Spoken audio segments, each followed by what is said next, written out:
Moscou s'inquiète d'une volonté d'échec des accords de Minsk. Le ministre russe des Affaires étrangères, Sergueï Lavrov, a mis en garde contre cette perspective près de 2 semaines après l'accord de cessez-le-feu conclu dans l'est de l'Ukraine avec Kiev, sous l'égide de la France et de l'Allemagne. Le chef de la diplomatie russe estime que beaucoup dépend maintenant d'une approche honnête, objective et impartiale sur le terrain de la part des observateurs de l'OSCE et non pas, dit-il, en regardant la situation comme si les accords de Minsk avaient déjà échoué. Certains à Kiev et en dehors veulent un échec de Minsk II.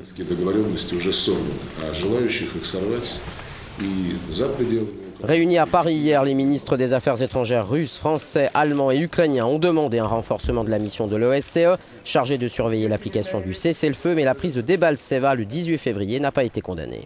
S'il y avait une attaque des séparatistes en direction de Mariupol, évidemment, les choses seraient complètement bouleversées, y compris en termes de sanctions. Et je le dis très clairement à mon collègue russe, M. Lavrov, à ce moment-là, ça signifierait que, au niveau européen, la question des sanctions serait reposée. Mariupol est la dernière grande ville contrôlée par Kiev dans la région du Donbass.